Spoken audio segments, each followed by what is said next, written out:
The Corvani had studied humans for cycles before the invasion. They analyzed their biology, their psychology, their military doctrines. What they found should have been reassuring. A species that averaged 1.8 meters in height, possessed modest physical strength, and required constant sustenance and rest. Their bones broke easily, their skin tore from simple impacts, and they died from blood loss that would barely inconvenience a Corvani warrior.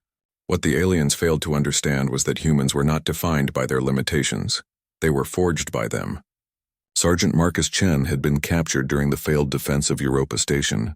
The Corvani High Command saw an opportunity in the lone survivor of Bravo Company. They would break this human, extract every military secret, and broadcast his submission across the galaxy. It would demonstrate to all species that humanity's resistance was futile. They brought Chen to their fortress ship Vexithara, suspended in the asteroid belt like a mechanical moon. The interrogation chamber was a monument to Corvani superiority. Crystalline walls that amplified pain, neural disruptors that could reduce most species to gibbering madness, and atmospheric controls that could simulate the crushing depths of gas giants. High Inquisitor Kethvar personally oversaw the sessions, standing 3 meters tall with chitinous armor and 4 arms ending in razor-sharp claws. He was a creature bred for psychological warfare. His species had broken the will of 17 different civilizations. One human soldier would be trivial. The first session lasted 8 hours. They flooded Chen's nervous system with agony that should have shattered his mind. The human screamed, an almost musical sound to Corvani ears. But when the pain stopped, he looked up through swollen eyes and smiled. "Is that all you've got?" he whispered through split lips. Kethvar was intrigued. Humans were known for their stubbornness, but this level of defiance was unprecedented. He ordered the sessions extended to 12 hours. On the 3rd day, they employed memory extraction, pulling fragments of Chen's past from his brain and twisting them into nightmares. They showed him his daughter's death on repeat, made him feel the phantom pain of his wife's cancer, forced him to relive every friend he'd lost in the war. Chen wept. He begged them to stop. But when they demanded tactical information about Earth's defenses, he responded with detailed descriptions of ancient human military disasters instead. Thermopylae, the Alamo, Stalingrad. Stories of humans who died rather than yield. "Your species writes poetry about hopeless last stands," Kethvar observed, his translator rendering his clicks and hisses into cold, mechanical words. "How quaint. How utterly pointless." "You wouldn't understand," Chen replied. "You see death as failure. We see it as a choice." By the end of the first week, word of the interrogation had spread throughout the ship. Corvani warriors began gathering outside the chamber, drawn by curiosity. They had never encountered resistance like this. The human had been broken physically, his bones shattered and hastily healed, his nervous system overloaded repeatedly, yet his will remained intact. Worse, he had begun to change their thinking. Junior Interrogator Vexhun was the first to voice doubts.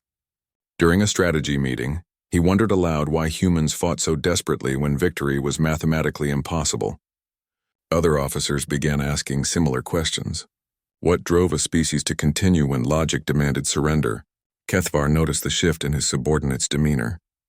The human's defiance was spreading like a virus, infecting his carefully disciplined crew with uncertainty. He decided to end the interrogation permanently. "Today you die," he informed Chen on the 10th day. "But first, watch as we glass your homeworld." They brought Chen to the bridge and forced him to witness the fleet's approach to Earth. 300 Corvani warships emerged from hyperspace, their weapons charging for planetary bombardment. It should have been the moment of Chen's final despair. Instead, he laughed. "You idiots," Chen said, his voice carrying across the suddenly quiet bridge. "You think this was about information? You think you captured me by accident?" Kethvar's 4 eyes focused on the human with predatory intensity. "Explain. I volunteered for this mission. Let myself get captured. Spent 10 days learning your ship's layout, your crew rotations, your security protocols." Chen's broken body somehow managed to stand straighter. "Did you really think I was screaming because of pain?" "I was counting, timing, memorizing." The human reached into his mouth and extracted what appeared to be a damaged tooth.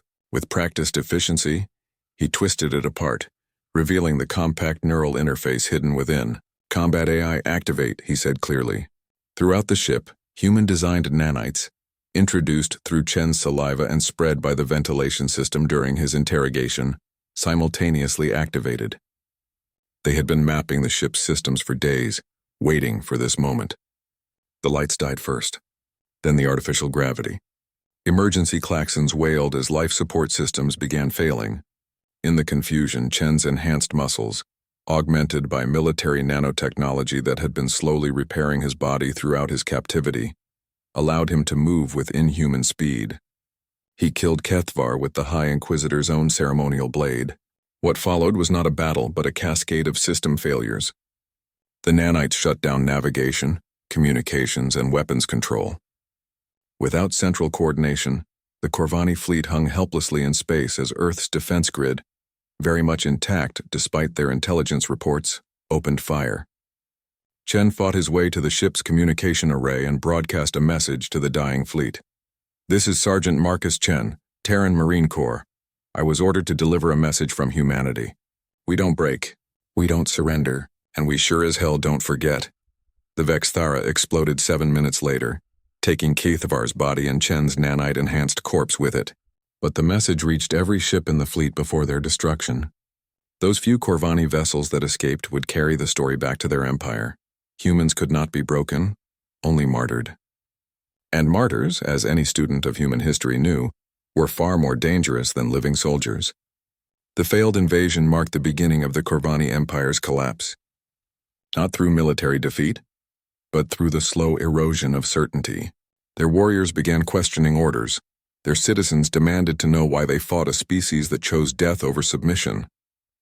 Within a generation, the Corvani had transformed from conquerors to philosophers, trading their weapons for questions about the nature of courage and the value of sacrifice. Marcus Chen's daughter would grow up to become Earth's first ambassador to the reformed Corvani Republic. In her inaugural speech, she would quote her father's favorite saying, "Humans aren't the strongest species in the galaxy. We're not the smartest or the fastest, but we're the only ones who figured out that some things are worth more than survival."